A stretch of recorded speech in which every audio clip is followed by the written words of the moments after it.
Couple of days back, I reviewed an article about what the crews are saying with the RNLI with regard to the constant back and forward across the channel, providing the service to those that come over. Many of you had a lot to say in the comments, and I want to run through some of them now.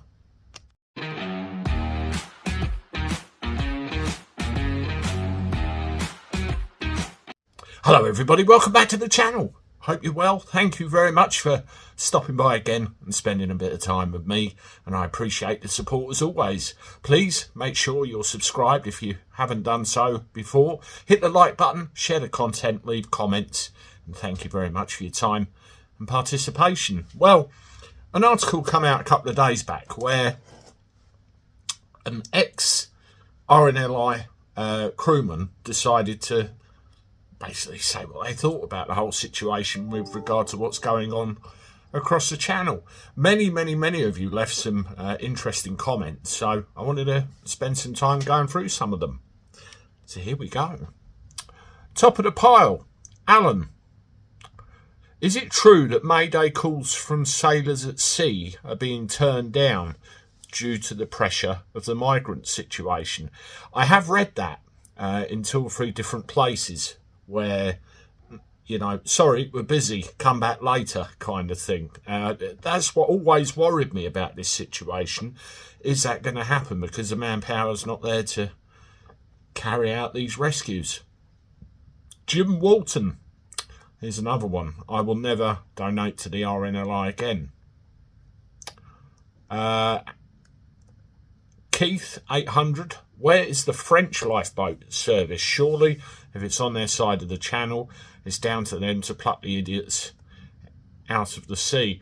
Well, we know that our lifeboat is going right over there and bringing them back here. Now, as far as I'm concerned with maritime law, and somebody like Retro on his bikes might be able to clarify this, being a merchant seaman, go subscribe to him, by the way, if you would be so kind. It's my understanding that for search and rescue purposes, you can go in somebody else's water without having to ask permission or dally about or anything like that. And is that the basis that these RNLI guys are going over there, grabbing these individuals and bringing them back here? Why they don't just give them back to the French is beyond me. N. Cooper. Officially, they might be volunteers, but after 2 years of taxiing immigrants to England, I'm beginning to think there's something in it for them. Something more than a warm feeling of a job well done. Perhaps backhanders and expenses are being paid, but they aren't going to own up to it. Alternately, the crews might now consist wholly of immigrants, giving their countrymen a free trip to the land of milk and honey. I've often asked myself, how can they carry on doing this without saying, nah, I've had enough? You know, it's a point of view, isn't it? Lee Owen, if you bring illegal migrants across the border in your vehicle, whether you know about them or not, you as the driver can be fined £10,000 per person. Since when were RNLI skippers above the law in that regard? Yeah, you're right, and I've heard of people go to prison for it as well. Cruel hoax. The RNLI no longer require donations from the general public to survive. The reason they are now a migrants taxi service is because the new donors are NGOs buying new boats and replacing volunteers with paid political activists. WEF now paying the bills and calling the shots. Crews are scumbags in my book. That's another one, you know, people are starting to think, what the hell's going on? Macquis, thank you for highlighting these points. Whilst I'd formulated views on the overall issue, I'm genuinely ashamed to say that I hadn't given much thought to the fact the RNLI was receiving no government assistance or compensation, whilst being used this way and the toll it might have on the volunteers. I really appreciate this content and these aspects of the migrant crisis being highlighted. This is the second video I've seen from your channel and have now subscribed. Keep up the good work. Thank you very much. I appreciate it. And yeah, we all look at the big political picture, don't we? And, you know, what's going on with the cruise? Why? And how much further can this be pushed? And at what cost? There's lots of whys, lots of unanswered questions. Walter King, you should always also mention the fact that when you buy a ticket for £1 million house, you're giving your money to the RNLI as well. I wouldn't give them a penny.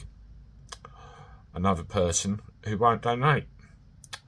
Lullabelle Gnostic, I think. Sorry if I mispronounced that. RNLI are lying if they say they're not getting government funding.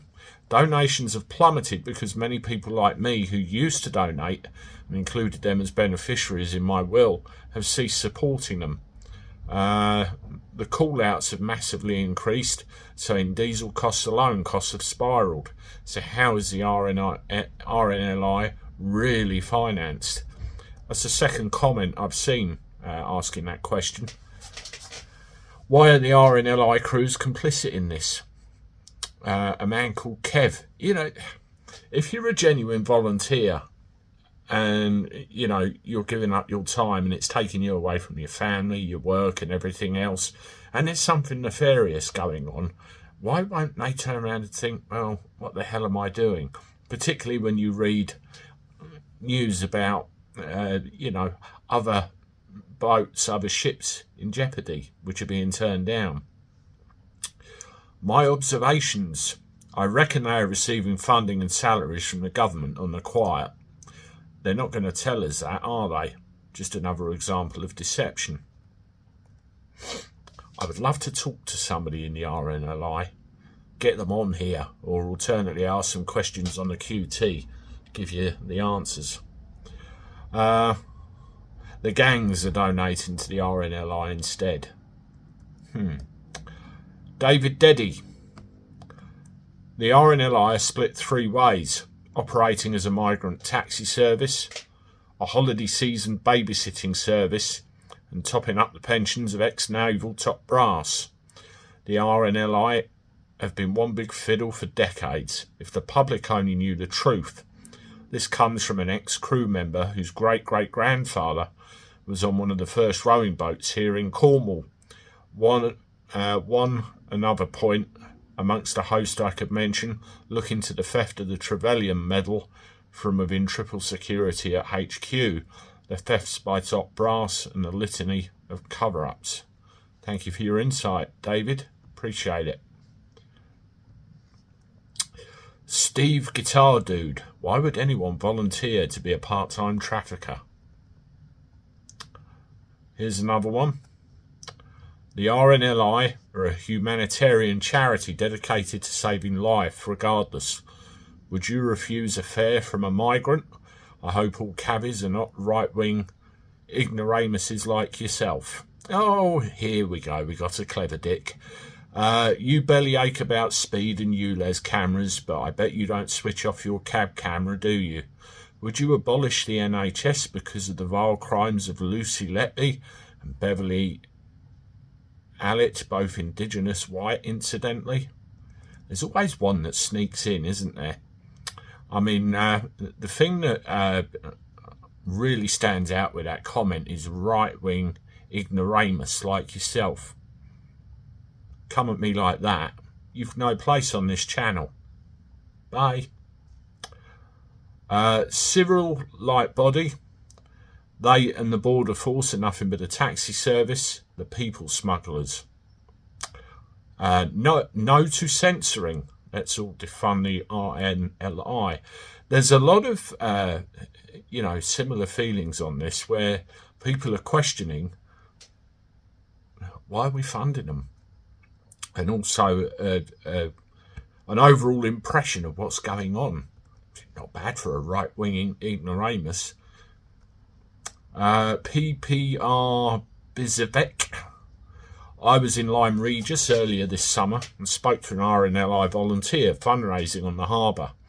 I pretended to be a bit of a woke lefty and she told me the contributions have plummeted and they have only 8 months left. If you look online for confirmation of this, you will only find statements saying contributions have shot up since Farage's comments. Someone's lying. Someone probably is somewhere. All the gear, no idea. This is an interesting point of view, one I've never thought of the impact on local businesses that have these great people in their companies. I imagine can only support them for a short period of time before they have to say, I'm sorry, we cannot do it any longer. And that would be a shame for the people that actually need them, because they have gotten to real difficulties while going about their normal business and not trafficking people across the water. But instead of paying the French government to stop the boat people from coming across, perhaps we should pay the French government instead of the ones that don't make it across every time. A French boat escorts the boat people into English waters and leave them. We should take away the money that has been allocated to the French government because they failed to do their job. And on that comment, I will leave it there. Thank you very much for your insight again, folks. I very much appreciate it. Apart from our little insulting friend a couple of minutes ago, it was pretty good. And as always, thank you very much. Toodaloo.